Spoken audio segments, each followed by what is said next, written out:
ಮತ್ತು ನಾನು ಮಾತಾಡಿರ್ತಕ್ಕಂಥದ್ದು ಹಿಂದೂ ಸಮಾಜವನ್ನು ಜಾಗೃತಿಗೊಳಿಸ್ತಕ್ಕಂಥ ಕೆಲಸವನ್ನು ಮಾಡಿದ್ದು. ಹಿಂದೂ ಸಮಾಜವನ್ನು ಜಾಗೃತಿಗೊಳಿಸ್ತಕ್ಕಂಥ ಕೆಲಸವನ್ನು ಮಾಡಿದಾಗಲೂ ಅದು ಕೋಮು ಪ್ರಚೋದನೆ ಆಗ್ತದೆ ಎನ್ನುವಂಥದ್ದು ಅದು ಕಾಂಗ್ರೆಸ್ ಸರ್ಕಾರದ ಇಂಟರ್ಪ್ರಿಟೇಷನ್ ಮಾತ್ರ. ಆದರೆ ಹಿಂದೂ ಸಮಾಜ ಏನು ನಾನು ಮಾತಾಡಿದೆ ನಾನು ಬಲವಾಗಿ ಸಮರ್ಥಿಸಿದೆ. ಹರೀಶ್ ಪೂಂಜಾರಿ ಹೇಳಿರ್ತಕ್ಕಂಥದ್ದು ಸರಿ ಎನ್ನುವಂಥದ್ದನ್ನು ಹಿಂದೂ ಸಮಾಜ ಸಮರ್ಥಿಸಿದೆ. ನನಗೆ ಸರ್ಟಿಫಿಕೇಟ್ ಕೊಡಬೇಕಾದ್ದು ಈ ಸರ್ಕಾರ ಅಲ್ಲ, ನನಗೆ ಸರ್ಟಿಫಿಕೇಟ್ ಕೊಡಬೇಕಾದ್ದು ಹಿಂದೂ ಸಮಾಜ ನನಗೆ ಸರ್ಟಿಫಿಕೇಟ್ ಕೊಟ್ಟಿದೆ. ನೀವು ಮಾತಾಡಿದ್ದು ಸರಿ ಇದೆ. ಹಿಂದೂ ಸಮಾಜವನ್ನು ಒಟ್ಟು ಸೇರಿಸ್ತಕ್ಕಂಥ ಕೆಲಸವನ್ನು ನಿಮ್ಮಂತ ಶಾಸಕರು ಮಾಡಬೇಕೆನ್ನುವಂಥದ್ದನ್ನು ಬಲವಾಗಿ ಹಿಂದೂ ಸಮಾಜ ನನ್ನೊಟ್ಟಿಗೆ ನಿಂತಿದೆ.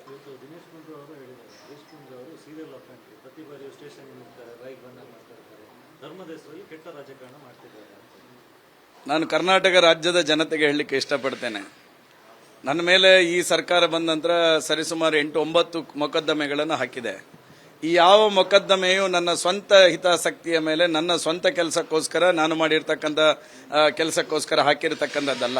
ಹಿಂದೂ ಸಮಾಜದ ರಕ್ಷಣೆಯ ದೃಷ್ಟಿಯಿಂದ, ಹಿಂದೂ ಕಾರ್ಯಕರ್ತರ ರಕ್ಷಣೆಯ ದೃಷ್ಟಿಯಿಂದ ನಾನು ಏನು ಕೆಲಸವನ್ನು ಮಾಡಿದ್ದೇನೋ ಅದರ ವಿರುದ್ಧ ಸರ್ಕಾರ ಇವತ್ತು ನನ್ನ ಮೇಲೆ ಮೊಕದ್ದಮೆಯನ್ನು ಹಾಕಿರ್ತಕ್ಕಂಥ ನಾನು ಈ ಸಂದರ್ಭದಲ್ಲಿ ಘಂಟಾಘೋಷವಾಗಿ ಹೇಳ್ತೇನೆ, ಇನ್ನು ಮುಂದಿನ ದಿನದಲ್ಲೂ ಹಿಂದೂ ಸಮಾಜಕ್ಕೋಸ್ಕರ, ಹಿಂದೂ ಕಾರ್ಯಕರ್ತರಿಗೋಸ್ಕರ ಇನ್ನು 100 ಕೇಸ್ ಹಾಕೊಳ್ಳಿಕ್ಕೂ ನಾನು ರೆಡಿ ಇದ್ದೇನೆ.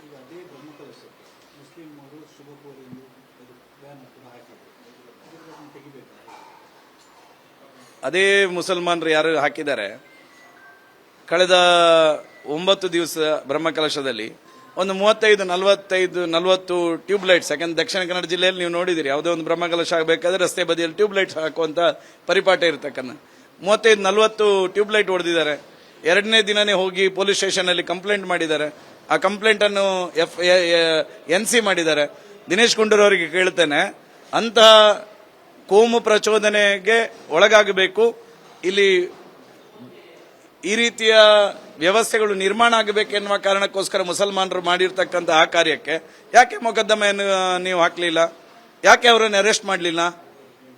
ಕೇವಲ ಫ್ಲೆಕ್ಸ್ ಹಾಕೊಂಡು ಯಾರಿಗೂ ಏನು ಮಂಗ ಮಾಡ್ತಕ್ಕಂಥ ಕೆಲಸವನ್ನು ಮಾಡಿದ್ರೆ ಯಾರು ಇದನ್ನು ಒಪ್ಕೊಳ್ಳಿಕ್ಕೆ ರೆಡಿ ಇಲ್ಲ. ಅಂತರ್ಯದಲ್ಲಿ ನೀವು ಹಿಂದೂ ಸಮಾಜ ಮತ್ತು ಸೌಹಾರ್ದತೆಗೋಸ್ಕರ ಏನಾದರೂ ಫ್ಲೆಕ್ಸ್ ಹಾಕಿದ್ರೆ ಆ ಕಾರ್ಯ ಏನಿದೆ ಅವರದೇ ಹುಡುಗರು ಮಾಡಿರ್ತಕ್ಕಂಥ ಕಾರ್ಯವನ್ನು ಅಲ್ಲಿ ಫ್ಲೆಕ್ಸ್ ಹಾಕಿರ್ತಕ್ಕಂಥದ್ದು, ಅಲ್ಲಿ ಇರ್ತಕ್ಕಂಥದ್ದು ಯಾರು ಅವರ ಪ್ರಮುಖರಿದ್ದಾರೆ ಅವ್ರು ಕರೆದು ತಿಳಿ ಹೇಳಬೇಕಿತ್ತಲ್ಲ.